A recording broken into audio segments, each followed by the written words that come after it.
point of improvement through training, through competing, through. Whose background is that? I don't know.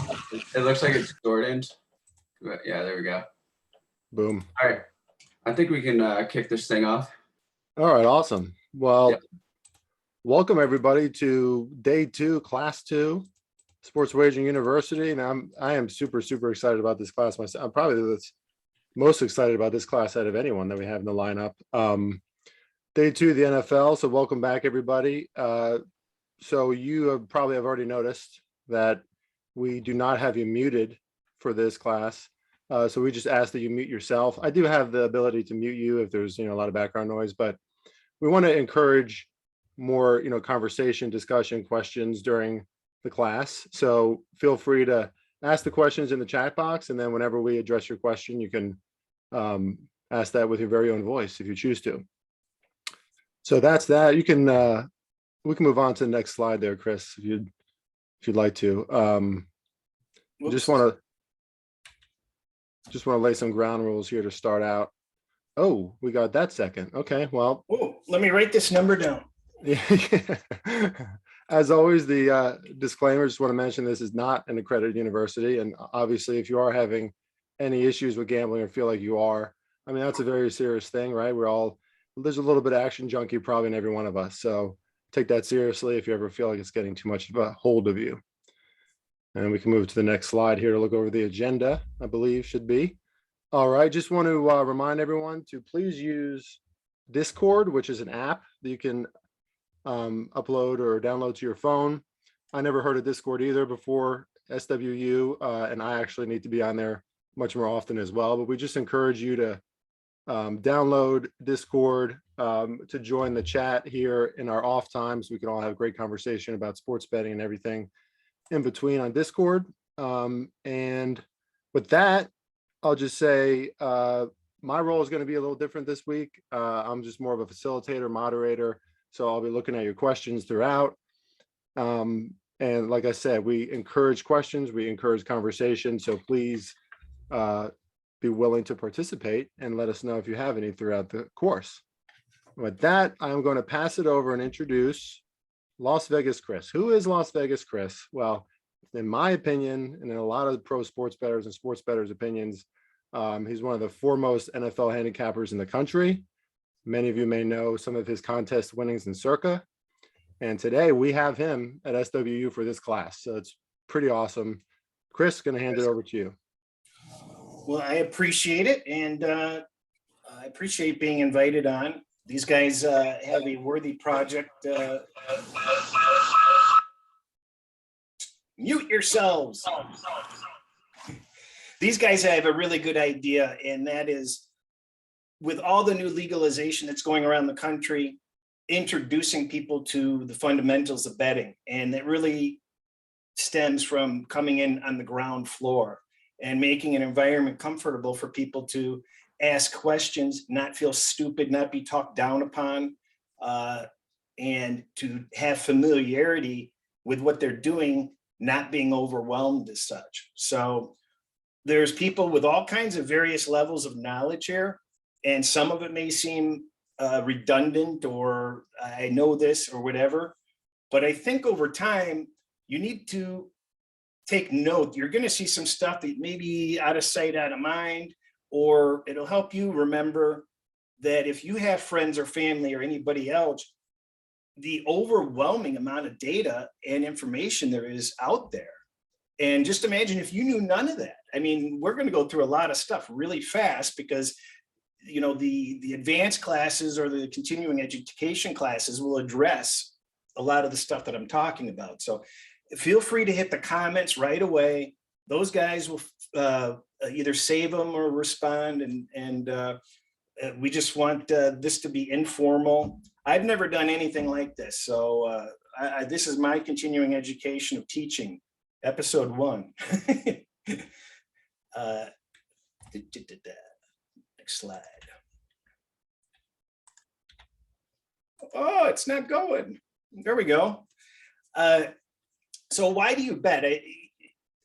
Obviously, there are at least 3 different types of bettors. the impulsive guy, the guy that walks through the casino, walks in front of the sports book, and he just wants the thrill. He doesn't care about anything, and he may never do it again. He may do it 5 days in a row. We don't know. The next level up from that is somebody that's moderately focused and is going to make some effort.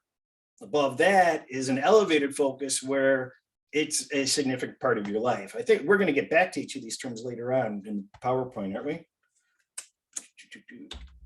There we go. Not now, but later. Simple thing.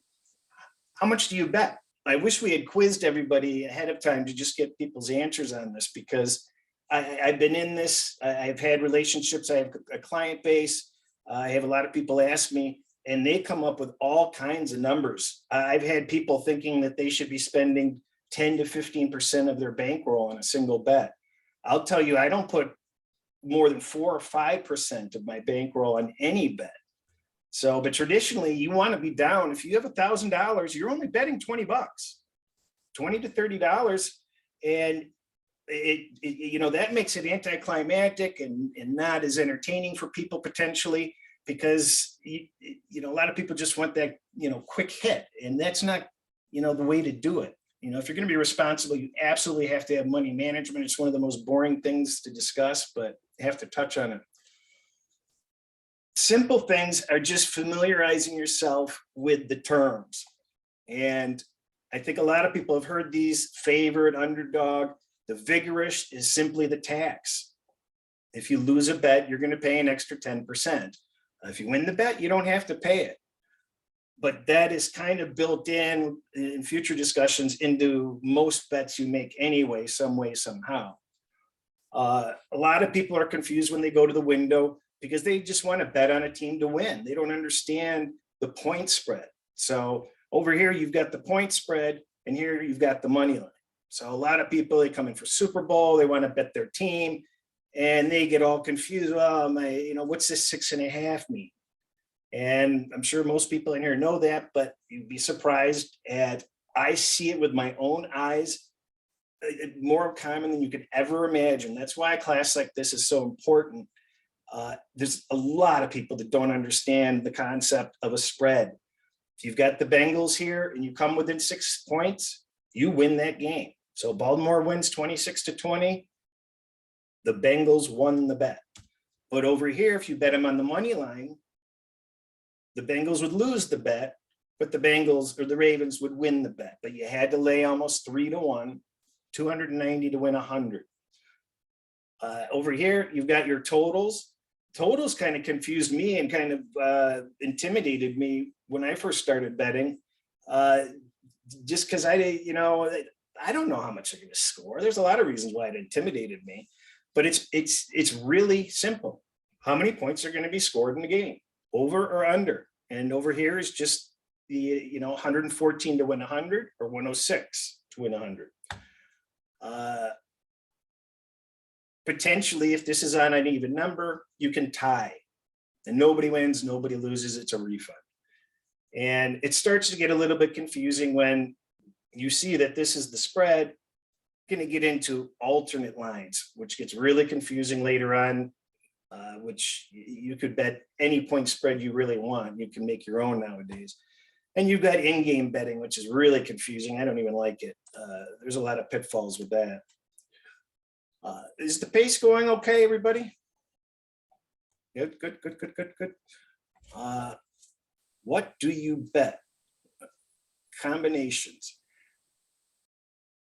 If you understand the regular betting, now it gets a little bit tricky because you can take those games and you can play around with them all kinds of ways. And one of the most familiar things you've heard is parlays. Everybody loves to parlay because you combine multiple teams and you get paid exponentially depending on how many teams you have in there. And sometimes parlays can be fine, but 98% of them are bad. Now, some sports books get 80 to 85% of their revenue from parlays, believe it or not. I'm not kidding. The average sports book is probably in the 50 to 60% range for income from parlays. So what does that tell you about parlays?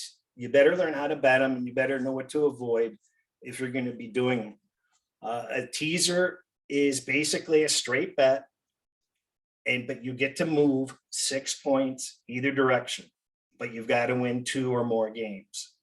So I'm not going to go into detail on that, but it's just, I want to touch on terms that you just need to be familiar with, because remember, these are entry-level people. They've never heard these terms. A lot of people don't realize what's important about a futures market. I think most everybody knows what a futures market is, but if you don't, it's a simple bet. A lot of people just do it walking, in between dinner, and they cross by the sports book and they want to bet on their team. Oh, I want the Lions to win the Super Bowl. And they don't care what the odds are. They just place the bet. Let me tell you something. These are what you have to shop around more than anything. You're going to get a lot of crummy odds.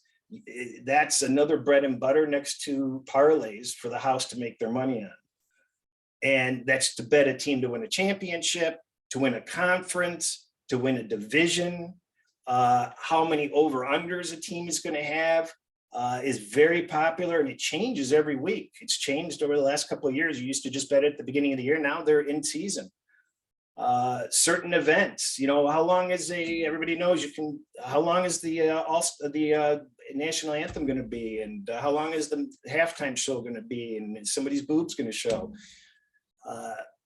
Awards, huge market. In fact, it annoys the hell out of me because I'm listening to, sports radio, and they're talking about who's going to win the MVP and who's going to get this and who's going to just shut up. For me, that's not sports betting, but nevertheless, it can be a market you can make some good money in. So, but every award you can think of, there's a way to bet it. You can bet on players' stats, how many home runs, how many strikeouts, individual games. It goes all the way from season long to, it even goes multi-seasons. Will a player do this within 5 years, or will a team do this within 5 years? So, which is basically getting us into props. There's hundreds of props for every single game nowadays. Any over/under strikeouts, assists, turnovers, combination of them, and such.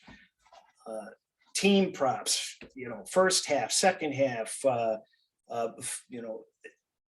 anything you can think of as far as what a team is going to do in a given game. How many points they're going to score, over/under, by quarter, by half, by game. Scoring over/unders and totals in every one of those sections. Time. Why did I put time on there? Anyway, I forget what that one was. What is really overwhelming for people is, where the hell do you bet? And I think everybody that is viewing this probably cannot say they know with 100% certainty exactly how to do all of it. And because there's so many different ways to bet. Entry-level people don't even know what a sports book is. I mean, it's very intimidating. You got these big giant boards like back there, and you've got all the windows and a lot of flurry of activity. It can be overwhelming. But now the US has legalized sports books in a lot of the states. I think it's up to about 30. So you can just walk into those places. Those are the obvious ones. We all grew up with the local bookies on the street. Are they going out of business? They're never going out of business. They just operate differently. And those are people you bet with at your own risk. They may take your bets over the phone, or they may set you up in an online account. You've got offshore bookmakers, which technically I don't believe it is illegal for a US citizen to bet offshore. But if there are problems, you're going to have problems collecting. You have potential problems. So you have to be really careful about which offshore bookmakers to use. But some of them are mandatory. If you're really serious about it, a lot of them are really good. So there's bad ones, there's good ones. You've got to know how to find out which ones are good, which ones are bad. And they change too. Some good ones go bad. The in-state popularity of sports apps is huge now. Now, where I used to make my bread and butter was running around all the casinos because everybody else was too lazy. I could drive faster than anybody. I could walk faster than anybody. I had relationships. I could call a sports book and say, save that line. The sports books would call me and say, hey, can you get in and I could use some of this, and I'd get my ass right over there. So, but the apps have kind of changed that. It's really good for people because everybody can bet when they're sitting on the can or watching TV or whatever. You don't have to get up and go anywhere. And the options are enormous, but there were some drawbacks because it made life difficult for me. I thought it was going to be the best thing in the world. And what that ended up doing was making the bookmakers lazy, and they would lower the limits and give all the excuses of, well, we can only have low limits on the app, technology issues, or they're giving 500 excuses. But what they're really doing is just limiting larger bettors because they want people that don't know better betting parlays and futures and all kinds of in-game nonsense. And that's their bread and butter. So low limits on apps are the problem, but they're really easy to use. You usually have to go in person to sign up, but not always. The offshore places, obviously, you're going to use websites, and different websites are better than other websites, and it's tricky because if problems happen, you're SOL. Your options are limited on where you're going to complain, where you're going to be heard. So it's important to be networked with people that might be able to help you, and you've already networked to make sure you're dealing with the right place anyway. And even the brick and mortar places have gotten lazy. They've set up kiosks. I tweeted yesterday that the series one brand's sports books closed at 5:30 here yesterday. Can you believe that? 5:30. So I'm sitting there trying to fund an account. I can't fund an account. That's how lazy some of these people are. They're switching to kiosks. You just punch up to a kiosk and you don't even have to speak to a human. Your menu options are there just like they would be on an app or on the internet. I actually I have not placed a kiosk bet yet. Just use them for contests and stuff. So, but that is a way that sharps use to get around them being tracked. So they'll pump the money in the kiosks and try to stay under the radar. Oh, placing a wager. The important thing that you must do, and let me give you the dumbass example I'm going to give you right here. I placed a huge amount of baseball futures back in the end of March for season wins over and under. And it gets to the end of the season and all the teams are getting close, and I want to hedge my bets. We'll get into hedging later, but I want to protect my investments if I can. And I can't find my tickets. They're all gone. And we're talking about a lot of money. So they were all 4-digit bets and a lot of them. So I spent days looking through the house, can't find them. And I didn't even have a player's number attached to some of them, but because I had relationships and I knew the day and the time I placed those wagers, they were able to do something for us. But normally that's not going to be the case. A player's number not only tracks your behavior so that maybe you get comps, but if you're a good player, then now they know you're a good player and they may treat you a little differently. But it also protects you against your tickets. You get robbed out in the parking lot and somebody grabs your wallet and they've got your tickets. It's got your player number in it. They can't do anything with it. I'll throw my tickets up in the air. I don't care because they're at my player number. So very important to use your player's card. A lot of people don't like it because they think everything's being reported and they think the government's looking for somebody, winning every little dollar in sports, but that's not necessarily the case. Where did we go here? Okay. How do you place a bet? That whole process is a lot harder and intimidating than people realize because what do you do? I mean, how do you verbally say it? So what you need to do is every game has a number associated to it, a game rotation number. So you need to know the rotation number, not the team, but you want to know the team in addition, but just calling off by team is not what you want. You want to be able to say what the bet is. So I want 674 straight bet, and you want to call off the amount that you want to wager, not win. So if you say, I want to bet $100, you're going to get 100 to win $91. So you have to remember that. So these little processes really slow the lines down. And boy, did people get pissed off. I can't tell you how many people I've screamed at for just incompetence up there. They'll come up 15 minutes before, games are kicking off, and they're sitting there trying to figure out what parlays they want. And it's like, get the F out of Dodge, buddy. I mean, it's bad. And it happens all the time, every week, every day. So it's important to know the behavior that you do. You don't ask all the tellers are more than happy to answer any of your questions. You just have to pick the right time to do it. Pick the off times, grab a supervisor that's not, not as busy. But all those people are there to help you. Simple things. You just need to know whether you're betting a straight bet, a total, a parlay. If you're doing a parlay, then you lead off. I'm betting a parlay with teams number, blah, blah, blah. These are simple little things that are difficult for a novice bettor to bet.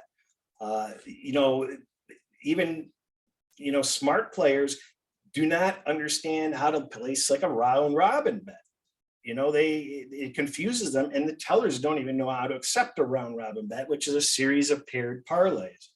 So you want to go, I want a round robin parlay, and then you name off the game numbers. So it can get very complicated, and as I'm sure you've seen horse players do, if you don't understand what the hell they're saying, this is going to sound just as Greek.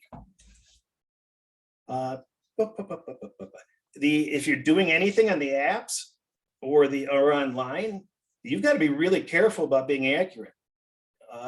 Now, I've had some real nutty stuff happen on the app of no fault of my own. And fortunately, I was able to contact the right people immediately, but other people don't have the resources to do that. So you just have to be really careful. And it's more or less a card laid is a card played.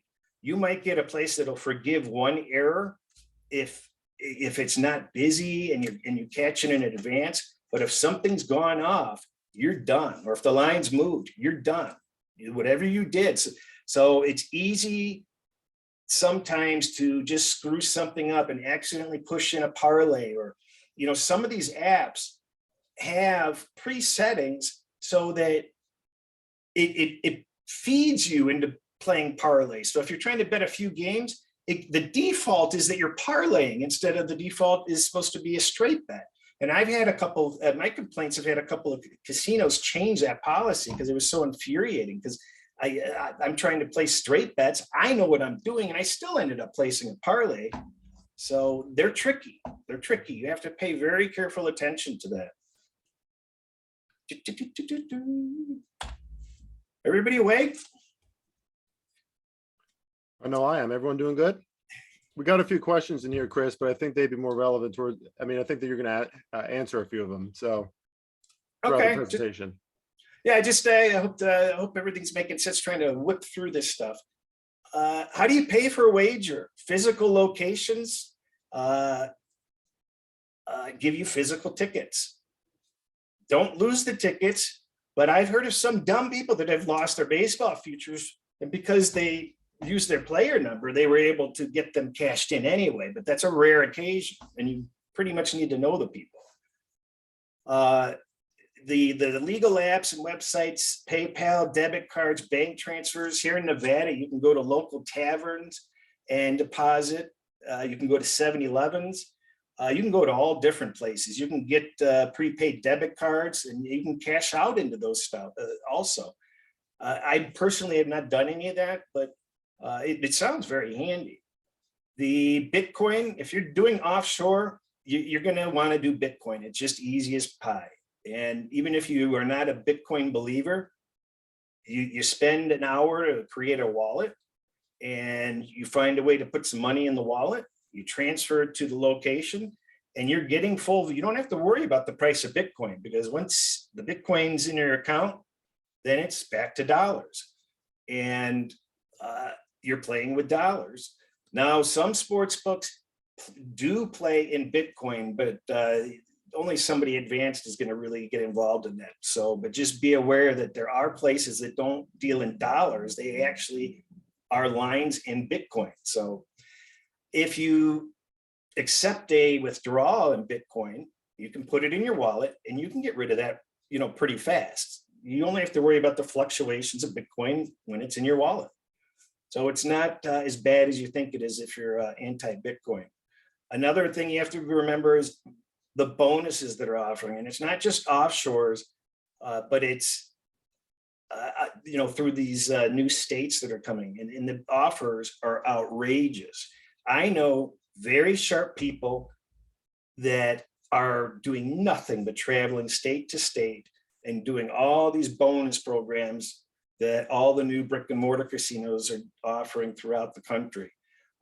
Back in the day, did the same thing offshore, and you just go from place to place, put your money in, bet it properly, and take the money out. And usually it's huge chunks. You can get 25, 50, 125% bonuses on your deposits. So it's big. It's really, really profitable if you want to work that program. And the only thing you have to be aware of are the rollover requirements. And the rollover requirement is simple. Whatever you deposit, you have to bet that amount a certain number of times. So you deposit $1,000. If it has a 10 times rollover, you have to bet 10,000, which is not as hard as it seems. I mean, but it can be. And some of these places may have a 50 times rollover, and that's a little bit more complicated, and that's something I suggest. Oh, do you bet? When do you bet? When you bet depends on so many different factors. This in itself, we could talk about for hours. And there's a whole evolution process to the line itself. The NFL had lines for every game this season back in April or March. You could bet every single NFL game back in March. So, but when do you bet them? And especially with futures, how long is your money going to be tied up? That's the first concern. That's the number one thing to remember about futures. Is it really worth your time to have it tied up, for 9 months for an NBA season? Only you know the answer to that. But what really sucks for some people is not only are you not getting good value on most futures, but your money's tied up.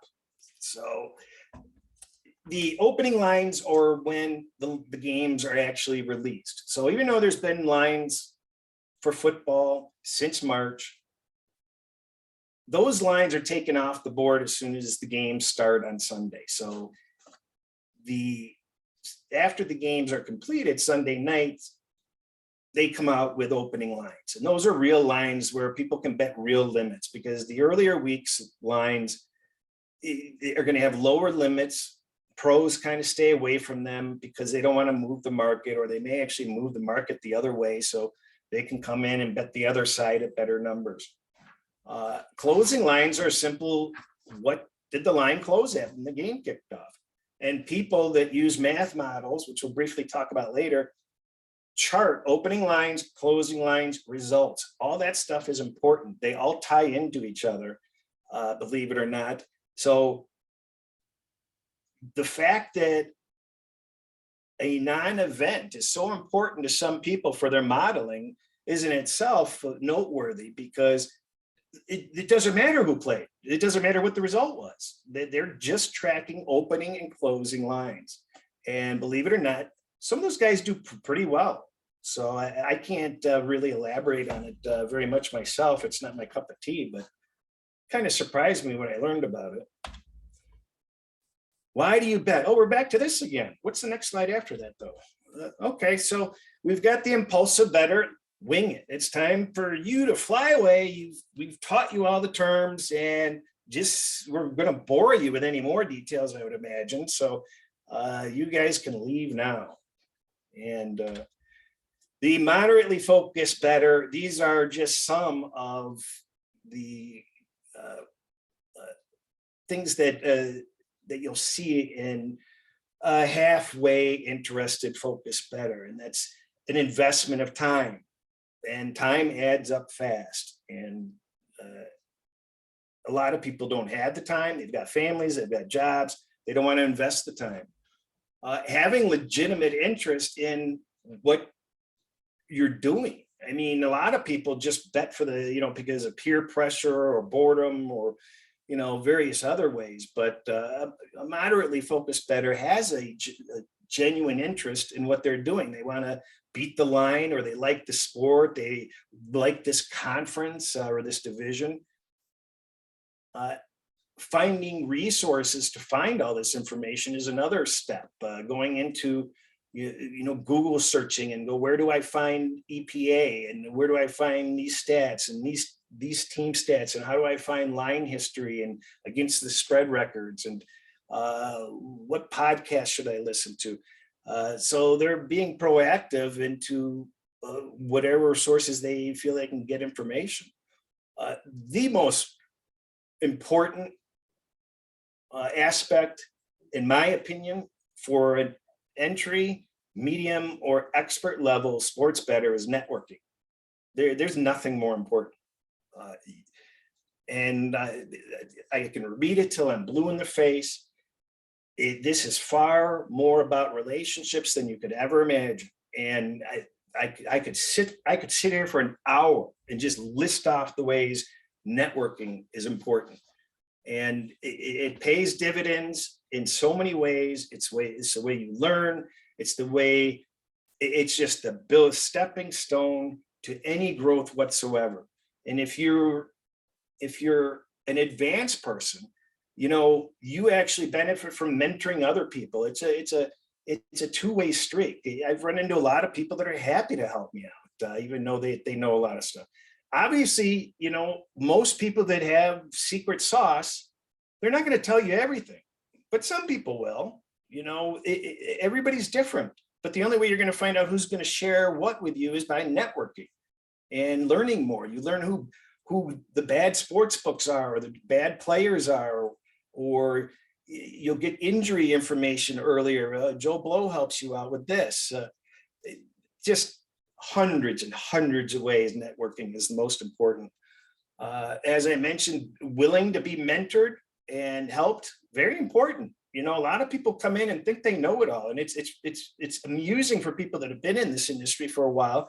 You see these people pop on Twitter and they have a little bit of success, and boy, they know it all.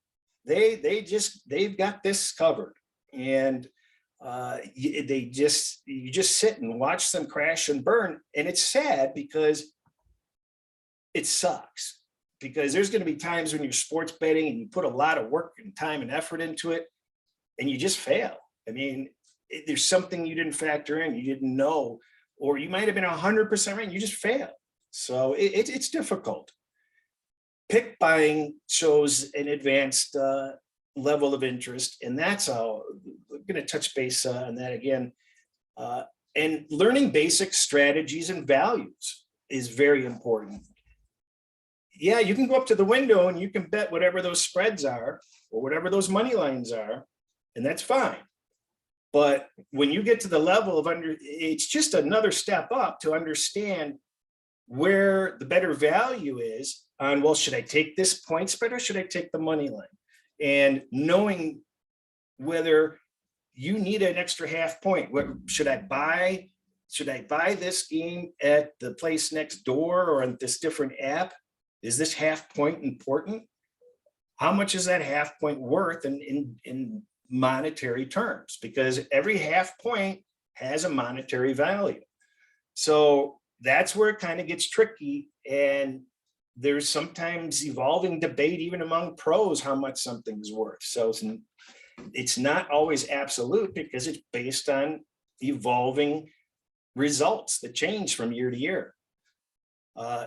So those are just some of the terms for somebody that has a mild interest in it. Now, the elevated interest, this list is probably really tiny, actually.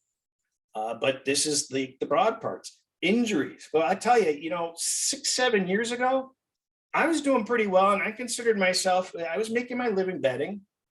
I didn't want to deal with injuries. I wasn't dealing with injuries back then. Weather, I don't want to hear about the weather. That's where networking comes in handy, because had people that focused on the weather. So whenever there was bad weather, he'd say, oh, here's the weather. But I was too lazy to do it myself. So box scores. Box scores are very important to look at, because you can't believe your lying eyes on what you see on the TV. You don't know whether a result was supposed to happen or not. And it happens both ways. A box score says one team won, but they didn't win. And vice versa. Your eyes saw the winner, but boy, they got their rump kicked. So it's important to evaluate that. And it's not fun. It's not fun.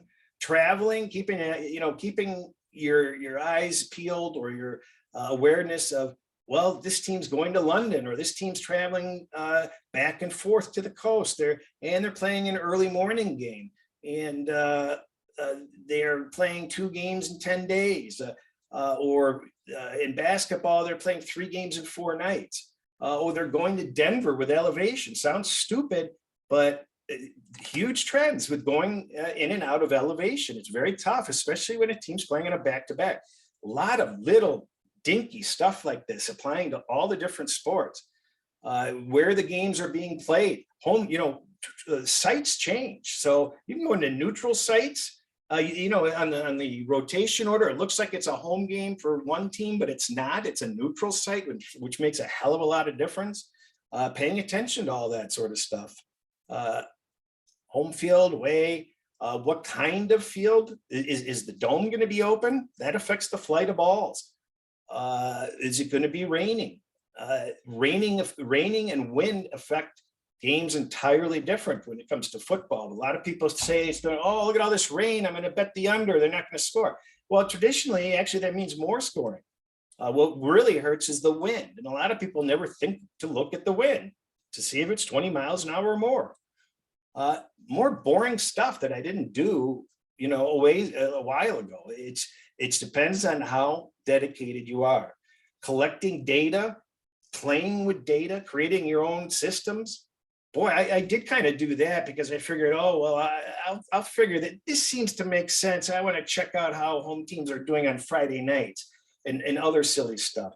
Stuff that you may not be able to find quickly on searches, on databases that are available. It's much easier now to search everything, but there's still a lot of stuff you can't search and find easily. Creating systems for yourself. Over here, I'll flash here's my NFL system from a few years ago. This is my metric model. You can't see what's over here to the left, but I come up with various metrics that combine into each other. It comes out with mathematical formulas that rates each of the teams offensively, defensively, and combines it. And I've got all kinds of inputs on this. And it was a lot of work, and it's no fun, and that's a simpleton model compared to what people are using with golf and NBA and hockey. I cannot begin. Baseball, are you kidding me? I played baseball for the first time betting this summer. ERA, RBIs, what are you doing? Rookie, you don't use that crap. I'm like, well, what do you use? Well, you got to have the spin rotation. You got to have the exit velocity. You got to have. I'm like, what? You got to be kidding me! How do you? And they've got websites that show you the rotation of the ball and the speed. It's going 2100 or 2800 RPMs. And then the exit velocity, and then they've got the batting averages based on the exit velocities, and all these calculations. Everything that I used to bet 5 years ago, forget it. It felt like an idiot. This ERA. So everything is constantly changing, and it gets complicated to the point where I was overwhelmed trying to figure out, well, how am I going to handicap baseball during COVID? Where you find your information is just unlimited. And there's hundreds of podcasts. There's hundreds of TV shows. Radio is 24/7, articles, books, newspapers, and websites. Geez, I'm going to go to the LVC poll. Here's how bad it is in this industry. It's like the Wild West. I polled 20 people randomly, and I said, simple question. What are the 3 websites that you would use if you could only use 3 websites for all your fact gathering and gambling information? And number 1, the question itself pained people. Chris, I asked you that, and you're like, no. You got 3 websites. Any way you want to do it, that's it. You're going to jail. They're going to let you gamble from jail. You have 3 websites, and that's it. And everybody has different answers. There is no, what's your favorite soft drink? Coke, Pepsi. There is no, what's your favorite airline? 3 of them. Everybody has different answers. So the industry itself has some sort of a barrier to really knowledge gain. There is no go-to place. And believe it or not, one of the most popular answers wasn't even a gambling site. ESPN. A lot of people go to ESPN, but it wasn't overwhelming by any means. Probably 25 different sites were offered.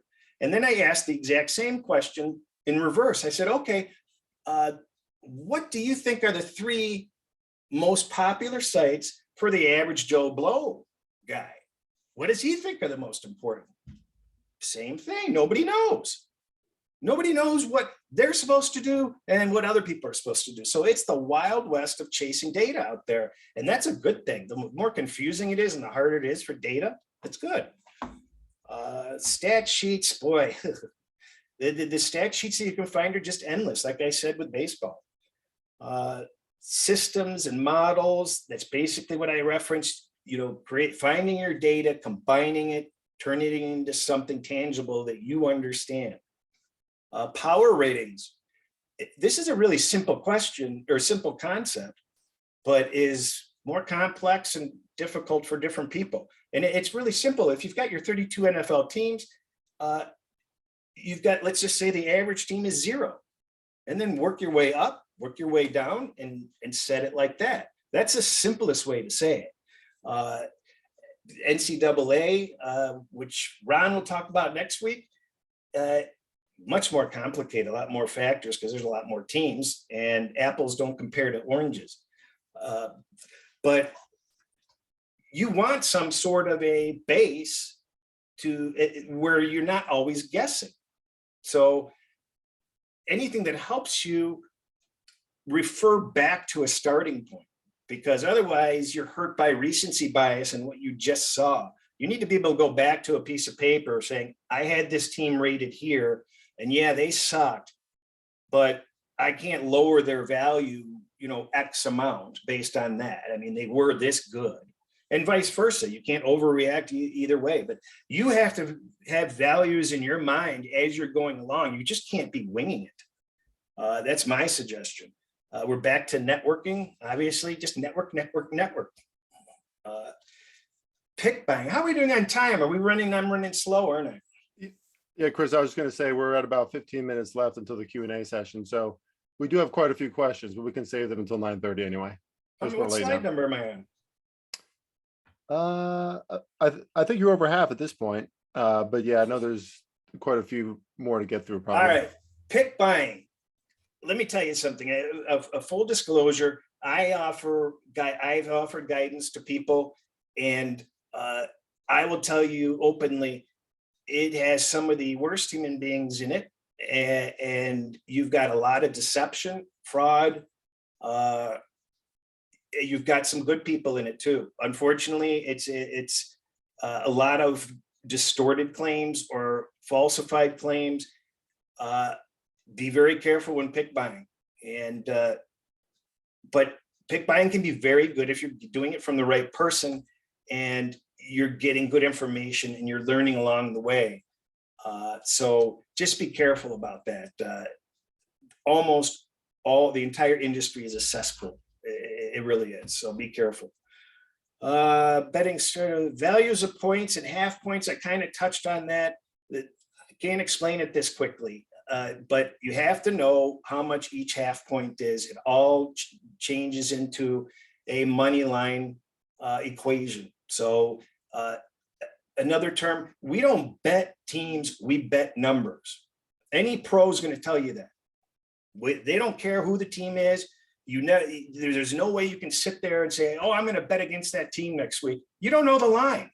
So you don't know. You might take that team if the line's good enough. I mentioned alt lines, parlays, teasers, key numbers. There's certain numbers that are worth just much more than other numbers, depending on the sport. And reading market awareness, that's tough, which is trying to figure out where the lines are going to go. And that's coming from being an advanced amount of effort and knowing what's going to influence the line. We're just starting NFL now. Jesus. The NFL is regarded as the hardest sport to bet and beat. And it is the most efficient market. It's like if you're a stock trader, you're in like the micro pennies trying to find value. It's hard, and I've been fortunate enough to have very good luck with it. And what really sucks is it's the shortest season and has the fewest games. But anyway, micro NFL topics. You could never stop gathering information. Never. You're never going to know it all, and you're never going to know. There's always going to be people that know 10 times as much as you, and they don't know it all. So something to keep track of. But you have to have methods of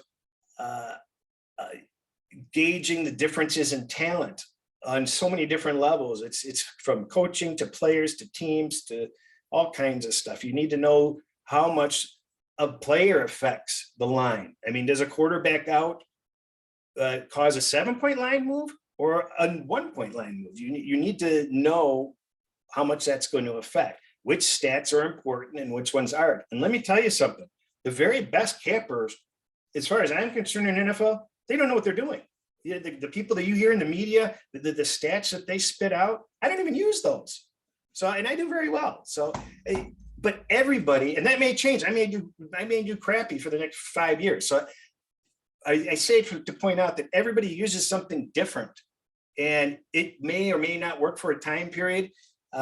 You don't know. If going back into the box scores, going through those with a fine-tooth comb, there's a lot of different things to find and to change the sense, because you can't always trust the gross stats. They're wrong. There's bad. Haven't you seen ESPN? They actually put wrong scores out. You don't think they have wrong data? You need to have checks and balances on that data. Situational handicapping, understand what are good spots, what are bad spots, sandwich games, letdown games. Those are somewhat self-explanatory, but there's a lot of other terms to familiarize yourself with.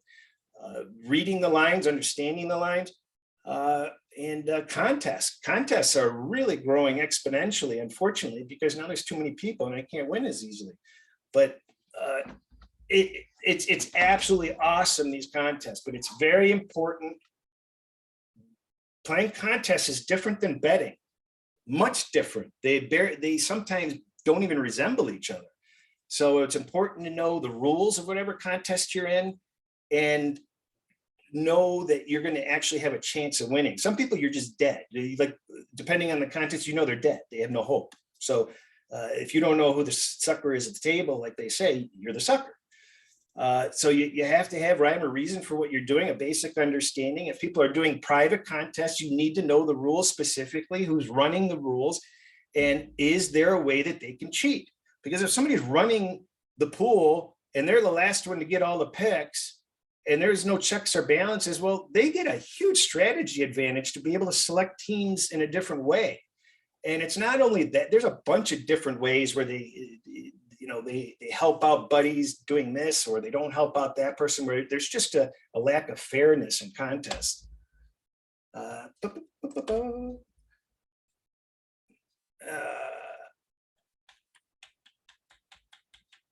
The variance is very difficult for people to understand, that any team can beat any team on a given day, especially in the NFL. And we see that. And it's important to understand that that can happen. And it's not only what you see on the field, it's what happens with your betting. If you don't think you're going to have a 10-game losing streak, don't start. You're going to have a 10-game losing streak. You're going to have a 10-game winning streak. You might have a 20-game losing streak or a 20-game winning streak. It happens. It's called variance. If you flip 1,000 quarters up in the air, you're going to get 25 quarters possibly that are heads in a row. So it happens, and it happens to everybody, no matter how good they are. This is getting back to key numbers. This is not a little detailed for the time period and the time that's left because I dragged my butt, but most people listening have some familiarity with, if field goals at a 3, it's really important to be on the right side of this 3, depending on what side you want, whether you're doing the underdog or the favorite.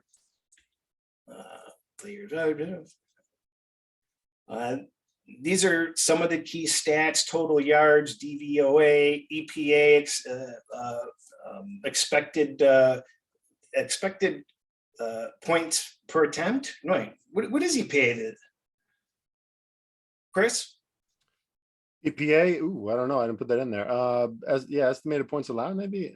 I forget what it is. Expected points, like per attempt. So yeah, it that's what I applies thought. to like So, each rushing and each passing attempt. Yeah. Yep. yeah, it's painfully important to some people, and then so is DVOA, and I don't know what that stands for either, but you hear it every day. And I did research and I looked at it, and it sounded really cool because it's combining a bunch of other inputs into a microstat.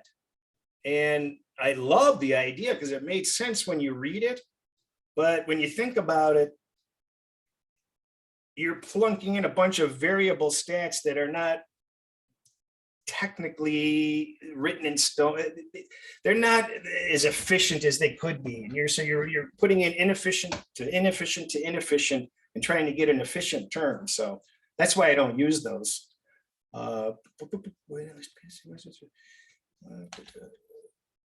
Box score reading. That's true. That's what I kind of hit upon earlier. The final scores don't reveal the luck, turnovers, penalties, so many different variables that are just pure luck, but they are important. Who's playing is important, what the weather's like, where is the game being played, how much does travel matter? You already did this stuff, guys. The marketplace, like I said, on NFL, it's been out there since April. It never sleeps. It changes 24/7. I'm betting in the middle of the night every day. And the lines move like that. They can move like lightning for a lot of different reasons. And you've got to be able to identify why it's moving and who's moving it sometimes, because certain people move lines. And some people don't even know don't know a team name, team player, or anything. They just play the numbers. There's a way to just play the numbers. And I did that in the past, and it used to be quite lucrative, and it's much harder. This is this is last year's payouts for Circa Millions, or is this year? Oh, this is this year's payouts. So they've got, this is Circa Millions 3, there's $4 million guaranteed. Here, we're talking about some serious money. So when if you're thinking contests are some sort of a game, it is a game, but it's a serious game, and a lot of people win some decent money. I mean, you've got 50 payouts here, you've got a bunch of quarterly prizes for each of the quarters, and it adds up. So don't dismiss those. They can be a lot of fun, and they pay well. Oh, okay. I think we're finally complete, right? We've done other terms, right? Oh, Yeah, we're near the end, that's for sure. We just had these couple of terms left, right? So when I mentioned at the beginning of this that I think there's something for everybody here, and to consider what a novice needs to learn to really get even an adequate understanding of what's available and what's out there is pretty darn overwhelming. Well, there's another 250 terms in here. Is that how many we had here? And I'm going to bet that there wouldn't be a single person that can name, every one for sure. But things like accumulator, a lot of people don't realize what an accumulator is. Added games, that's pretty easy. I touched on the American odds. I mean, that sounds stupid. Aren't all the odds American? No, they're not.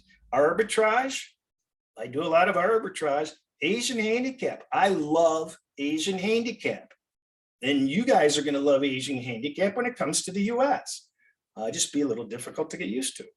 Backdoor cover, bankroll management, beard. Everybody knows who a beard is. Betting exchanges. Now that's another way to bet. That is almost peer-to-peer betting against each other. And they are widely popular outside of the US. But we can't have them in the US because each state has different rules and there can't be enough money in the pool to make it efficient. You've got bookie, buy points. We just touched on it, but I didn't define it. I wanted the page down, didn't I? Chalk, does everybody know who the chalk is and what a chalk bettor is and what a circled game is? Commission, how much the commission is, who a cooler is. Decimal odds, does everybody know their decimal odds? Double action, double bet. Draw, everybody know a draw. Each way, EPL, does anybody know what the EPL is? Exotic bet, expiration, exposure, fade. All these terms are commonly used. Fractional odds, halftime bets, handicap, handicapper, hedge is a whole nother topic, advanced hold percentage. I didn't touch on the hold percentage on the futures. Another thing that makes a future so bad usually is these people, if you walk up to the window and you bet a straight game, it's minus 110 each way. So you know what that edge is for the house, and it's reasonable. You just have to win 52.4% of the time and you're fine. In the futures, it's hidden. You literally have to take every single value and turn it to a decimal and add it up and figure out what the house edge is. And instead of that being 10%, usually it's going to be 40, 50, 60, 70%. So it's very important to know that. A lot of people don't realize that the holds are different at every place. The hook, you already did that. Laying points, layoff, limit betting, betting baseball, listing pictures, what's a lock and a long shot, middling. We haven't touched on middling. Nap, I want a nap right now. So Chris, we're about out of time here. Carson, is the idea that we're going to have glossary definitions of every one of these terms? Yep, those will be handed out to the students. Okay, awesome. So Chris, we have a ton of questions. I'm tracking 10 here. And just a reminder to everybody that between this time, 9:30 and 10, we want to dedicate this to a Q&A session. Unless, Carson, did you want to go over those 10 principles again? I know there's one more slide left, right? I think the slide's at the very end, but we can move towards Q&A. I'm going to stop sharing my screen. Should I stop sharing my screen? Yeah, I don't know if there could be some models back there. I don't know if you want to share that yet. But maybe if you just go to the slide that has the elevated focus, and that'll have kind of all the topics that were touched on, and people can look at those and ask questions about them. Yeah, so everybody feel free to unmute yourself too if you'd like to ask some questions via voice. But Chris, I got some really good ones here to start off, and then we could just go from there. So what are your top three, and this is going to be tough, but what are your top three tips and tricks for beginning bettors, and what's something you wish you knew when you first started? Well, it depends on what level of involvement you have, because somebody that knows much of this can be perceived as that. So if I that know makes none any of sense. this. This is my question. I know none of this. Yeah, so if you're starting at the very beginning, is don't ever do anything that you're not fully comfortable doing. Make sure that you know exactly what you're doing. Don't let peer pressure or something you heard out of the corner of your ear be the reason why you're doing something. You want to be confident about what you're doing, whether it's wrong or right. At least you knew what you were doing. And so learn things the right way. There's a lot of misinformation spread also among, peer to peer amongst friends, especially with the guys. One guy who's a little bit more vocal, he'll tell you, oh, parlays are great. What are you, an idiot? I made this and that. Or he'll just spout off a bunch of nonsense. Verify, don't trust anything, verify. And just learn at your own pace and don't feel overwhelmed. There's no reason to be overwhelmed. Just learn at your own pace and have fun. Enjoy it. Make sure it's not work. Networking. I think I might have said that. Yeah, and that really ties into that specialization piece. I feel like, Chris. I mean, you might as well start with a very specific thing in one sport, right? I mean, why get overwhelmed with 10 sports from the onset? Yeah, it's a mistake that anybody can make, because I've made that mistake. And whatever you're going to do it well. It's unlimited out there. It's unlimited stuff you can do, and you're not going to be able to. Try to just focus on something that you like, really enjoy, passionate about, and try to do that well. Absolutely. I got one here, a specific NFL question. Maybe I lost it. Where is it? Please hold. What metrics do you find the most value in the NFL? So I guess maybe what's the most commonly used metrics for you? I know you have your own models, but I think what's really important is to not allow any one metric or handful of metrics to be overly important. That's a big mistake.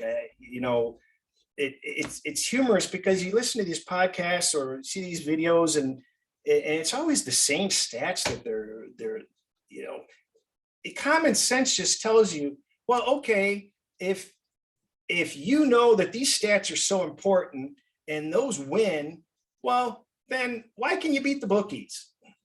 Why do they leave? Shouldn't you win a lot more than you do? Why is it so difficult? Don't the bookies know that same information and have that put in the line already? That's what a lot of people don't realize is when you're focusing on injuries or flat spots or sandwich spots or any sort of terms whatsoever, the bookies aren't idiots. They already know this. It's in the line. It's in the line in advance. So you have to understand and recognize that, and you have to assume it's in the line and figure out, well, why is it here then? yeah, absolutely. Okay, here's another good one. Is it worth trying to set your own lines and your own totals? So this individual said, what I have trouble with is seeing a total when they get released I like, and then only doing research to positively reinforce that decision. That's absolutely something I've done. That's my number one thing is keeping an open mind. And it really sounds boring, but you have to have an open mind for changing your opinion and pivoting on a moment's notice. And everybody does this. And that is, you get an opinion on something and your subconscious is going to gravitate to absorb information that validates what your opinion is. And you're going to dismiss what doesn't support that. And everybody does it. Everybody does it. And you have to try as much as possible to really have a blank canvas and being open-minded. And the number one way that happens is by having power ratings or some sort of a base to come back to. So, and it's funny because at the beginning of the year before my math model kicks in on NFL, and it happened this year, I'm like, oh, I'm going to love that team. And the model comes out and nope, I got to bet the other side. So you have to keep an open mind. You cannot gravitate to people that always tell you what you want to hear. And you want to hear people. When I absorb my information, it's from every level. I listen to the math nerds and the high profile people, and I listen to the less informed. I listen to every level of people because everybody matters. They have an influence in the market, or they have a perception that you're not considering. Do you think the math nerds give a crap about some guy with a new podcast that might be pretty darn sharp or has a different way of looking at things? Of course they don't. So try to absorb from as many angles as possible. Yeah. So my wife is a psychologist, and that's called inherent bias, and it's something that we all do every single day. So of course we're going to do that in sports betting as well. This is a really interesting question, Chris. I know that we spoke about this a little bit before. What's your opinion about system algorithm bettors versus gut feeling bettors? It depends on whether you're in it for the long haul or not. If you're doing this, a system bettor is in it for the long haul. So it's frustrating to argue with friends or fellow gamblers, to state my case for a team that I hate, that I'm betting. Like I remember the Arizona Cleveland game, or I don't want to talk about that, but there are so many games that I don't want to bet, that I hate, that I have to bet anyway, because I know over time it wins. So you have to have the mental strength to follow those and know that you're going to follow it. But if you're not going to do that, then, maybe you go with your gut. I mean, whatever works for you. I mean, it's your money that you're investing. You want to feel that there was rhyme and reason behind it. Yeah, there's a lot of commentary about building models and just having more conversations about models. Maybe that's something that we can do more of in the future too. Because even for me, I rely on a lot of different data sets, but it's not necessarily models that I'm building. So even to get started on that would be very intimidating. Yeah. It's maybe that's something that we could talk more to in the future. In regards to networking and mentoring, how do you start trusting yourself with your picks? If people that have been doing this longer than you, and you see they're on the other side of your picks, or they have other views, this person is curious as to how you stay positive with yourself and your own, power ratings. And well, one thing I should have touched on is having a system of tracking. You need to be tracking the money that you're putting in, because let me tell you something, you're going to lie your ass off to yourself on how much money you've invested. You will always have lost less than you really did and won less than you thought you did. That's just a fact. It's just the way it is. And you have to track your results. And I didn't do it for the longest time. And I cannot tell you how invaluable it is for you to just process different things, because you're going to know why you're betting certain things, and you can filter it out. You can make your own spreadsheets, or you can do it by hand. A lot of my stuff is by hand, but you have to track this stuff to see if you're successful or not. And that doesn't come by, I know I made money last week and last month and lost money back then. It has to be on hardcore paper or in the computer that you can refer to, make sense to a third party that you can explain. You have to track your performance and how you're doing. Yeah, and some of this, just for everyone to know, so we covered the industry at a high level this time, or in the previous class, and the principles, and this week we got into some more basics, and then moved into some of the NFL content. But next week for the NCAA football, it's going to be getting very detailed. So just a look ahead for that too. May answer some of your questions next week as well. Let's see, how often is a safe percentage of buy points? So if you have the option, would you buy towards the key number or to the hook number on the side that you believe in? Buying points is different in each of the sports. So like for basketball, for example, if you can buy over a certain amount of points, then the points actually become worth more the farther away that you go from what the real number is. So buying that first half point really may not be worth very much. It may only be worth 3 cents in reality, but they're going to charge you a dime. And then the next one may be worth 7 points, but the next one after that could be 13. So I can't answer that question easily, because What about the usually most of the time buying points is not good. Yeah. It's almost always not good, unless you have to combine it with cheating the market, which is knowing that where the market's going to move. You have to be doing it in you're in a high win rate sport where you do very well and you're getting the best of it. And then it becomes a little bit more valuable. Yeah. I mean, so somebody mentioned, when the VIG is going up to minus 150, minus 175 to pay for these hooks. I mean, in my opinion, there's not a lot of value on that, right? Because there's already so much variance, then the VIG is moving up so much. Yeah. Let's see here. You spoke to this, Chris, but how do you feel about futures? Do you think it depends on your track record and if you're profitable, or is it just too risky for an entire season for you? The downside to futures that I don't really like is that it, for a very dumb reason, it's going to affect bets you make throughout the year. So, if you bet team A in a future and 3 months later, there's a matchup between team A and team C, it's in your subconscious. You don't want to bet against team A.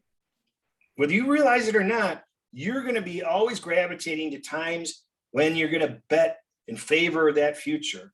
And that causes a domino effect of problems, because now your thought process is not congruent to all the other ways you evaluate all the other games each week. Now you have a disruption in your thought process. So I don't like the interference. I just don't like the interference. Now I do place some futures that, I just completely compartmentalize them. They're just like wasted money. It's like, I bought a plane ticket, I got there, I spent that money. So you can't be in a position where you're letting it interfere with your day in and day out gambling. Now, if you're not betting every day, then that's a different story. And I've got friends that only bet futures, and that's a lot of fun for them. So Chris, I actually have a question. So Steve and I mean, I'll speak for Steve. Steve is also on the call. I do my podcast every week with Steve. So I would say we're fairly big situational bettors in the NFL, in the sense that, for example, right after all that crap that happened with John Gruden, the next week the Raiders go to Denver. The Raiders win pretty decisively in that game, right? It's a situation where the team is more motivated than usual, probably. Last week, the Lions go to LA. Jared Goff used to play there. Lions covered that number. How much weight do those situational bets in the NFL have for you? I refer back to where I said most of that stuff is already in the line. So you need to decide whether it's been, they believe it's in the line. So you have to determine, well, is it really or isn't it? Because they're not idiots. They hear all the people on every stupid show parroting the same crap, thinking that it's noteworthy news when it's not. It's in the line. Yeah. So I find, and I think next week you'll find out that it matters a hell of a lot more in college than it does pros. The pros are pros. I think in basketball maybe that it's probably more important than NFL. That you're going to find situationals that are a little bit more solid to rely on. But I think there's too few games in the NFL, right? And these guys are pros. And you see, your bias will forget about all those flat spots where the team won. The ones that stick out, oh, I knew better, that was a flat spot. But you forget about all the times where they were fine, they won. Right. Yeah, I guess what's just tough for me is that, last week, right? So we're thinking that the the books are incorporating the fact that, golf might be like extra motivated, but that line at plus 15, that's an insanely huge line. I mean, of course there's a big, talent disparity there. It just feels like the sports books are really trying to bring in the public bettors who might not know as much as the sharper bettors, right? So maybe a line like that isn't right, but they're trying to kind of lure people into those lines. So, maybe that's a deeper conversation, but it's just. So let me ask you something. How often do you think a double-digit favorite covers in the NFL? Oh, anecdotally off the top of my head, I would say not very often, just anecdotally, but I feel like you're about to tell me different. I mean, just guess what percentage, 20%, 30%? How much do they cover? Yeah. Based on the fact that you're asking me this question, I would say 54%. Over recent years, favorites of 14 or more are covering at 70%. Yeah, that's unbelievable. 70%.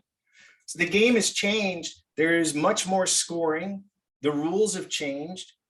And I'm a victim of this myself, because I had my math model all set up and I knew what was working and what wasn't working.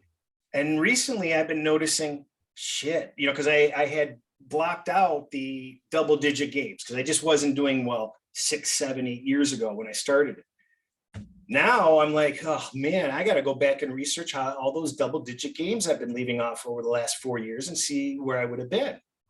So whether you have a model or not, I've had to tweak my model over and over again. Every time they change the rules, it changes something else. When you go from 98% PAT conversion rates down to 91, 90, 89, that affects things. Yep. Yeah, I mean, my inherent bias wants to say that that's because the Patriots covered like 15 years in a row, but 70% is shocking. That's unbelievable. Let's see. As far as when to bet, is it safe to say that when the lines move on a Monday or Tuesday, that it's sharp money because it's early? It depends on the sport. I mean, I guess we're discussing NFL. Right. I don't think that there's as much what we would call head faking as there used to be. What they used to do is bet early in the week, move the line so they could bet huge amounts of money the other way later on in the week. And I don't believe there's much of that happens as it used to. It used to be a big problem and a headache, especially in other sports. But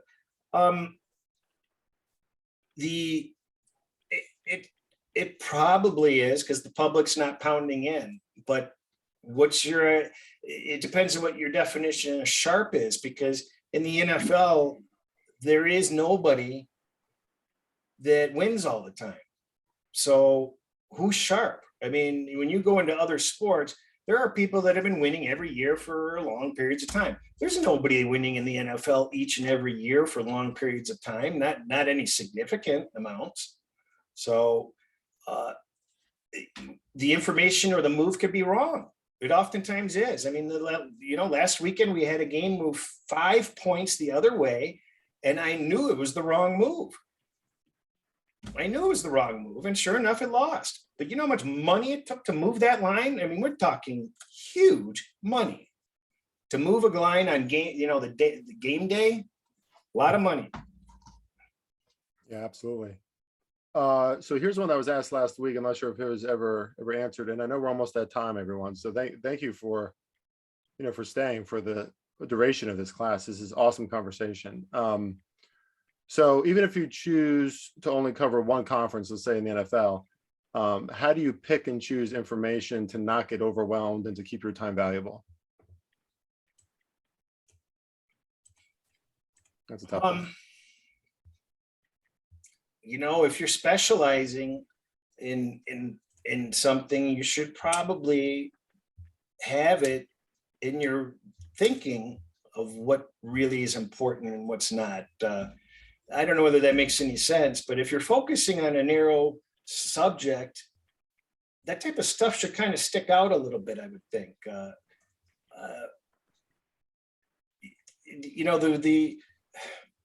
I don't know how to answer that question. I really don't, because it just, there's so many variables. It's unlimited. Yeah, there absolutely is. On a normal NFL game, how much money does it take to move a line? And you spoke to this a little bit before, but I mean, is that? I imagine that's pretty hard to answer as well. As well.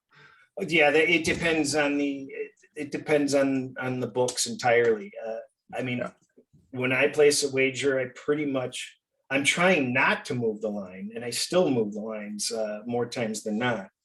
Yeah, I just don't want to move the lines more times than not. So, but it entirely depends on who's placing the bet also.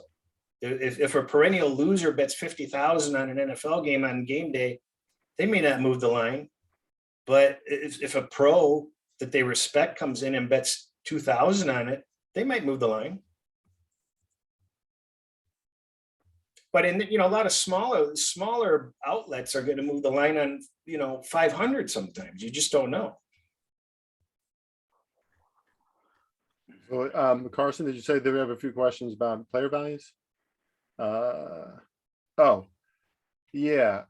So Chris, some questions came up about, like, how many points are particular players worth, right? So you got, Devontae Adams, right? That line moved up really quickly to -6 on the Cardinals this Thursday. How would you speak to that? A player who's a non-quarterback, for example, like Devontae Adams. Well, you have a series of factors on that. It's hard to assign it a specific value to each person or each position. A Ron Kittle and a McCaffrey out for Carolina or San Francisco just stops them dead in their tracks, just invaluable.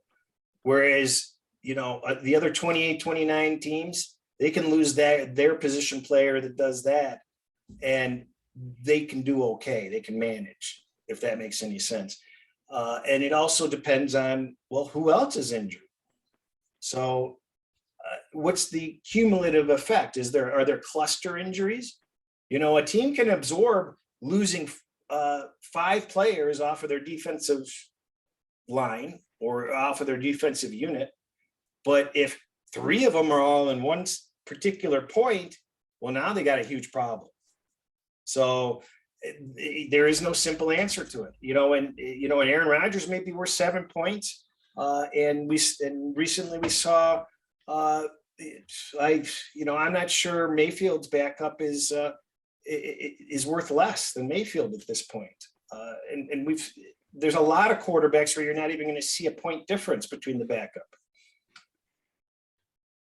Yep, all very true. And I see some questions coming in about books. So in general, we don't really want to comment on, sports books and which one that you should use, just because it's kind of a conflict of interest. But I know we spoke a little bit to that last week, or at least Kyle did, about Pinnacle being a sharper book, the Bet Online being a sharper book as far as online or offshore accounts.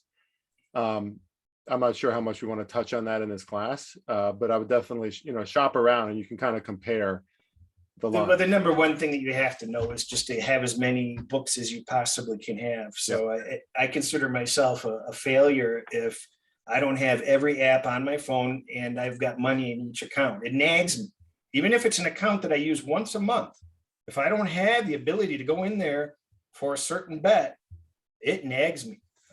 But and you're going to find rogue lines at all shops at some point. And I like a nice mix of, if I could only have a handful of books, you want to have the square shops, and you want to have access to the sharp shops, and you want to have access to the medium shops. You don't want them to all be in one category. So, but yeah, I mean, it's common knowledge that Bet Online, Pinnacle, Bookmaker, those are the 3 that people are watching from offshore, and then they move a lot of lines here in the States. So I think, there's a ton of questions, which I really appreciate everyone asking all those questions. I think we answered most of them. We do have a question about why are we taking the Lions on Sunday? That just came in from Clark. Appreciate that, Clark. My Michael or Carson, I don't know if you've seen any other questions that we haven't at least addressed in some form. But this is a good problem, right? We have a ton of questions, a ton of interest. We just really appreciate you guys for that. It's a never ending process, and there's just so much stuff to absorb. And boy, we didn't even get to the mental health. There's so much stuff we didn't even get to on the superficial level. I mean, the entry level stuff. It's really enormous.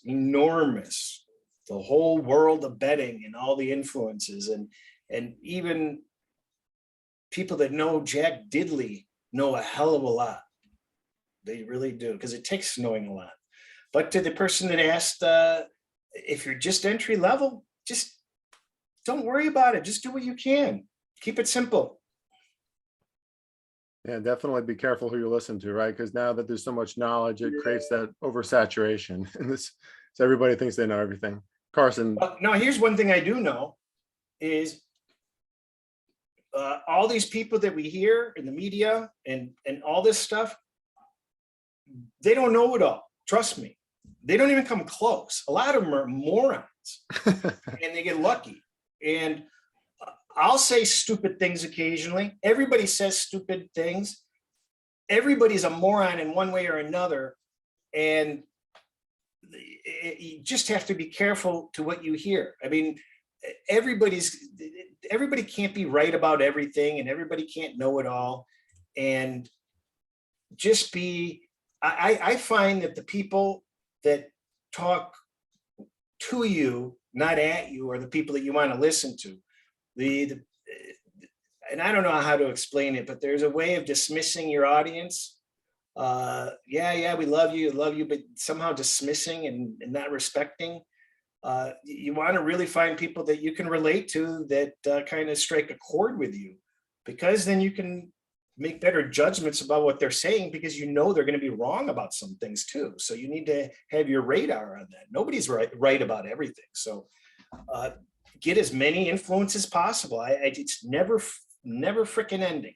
I love every day. I've got 96 windows open, and that's just one of my 4 browsers, because I keep on running across new information. Oh, that's cool. I'm like a dog with a treat in front of it. It's like, oh, I can't wait to get to that later.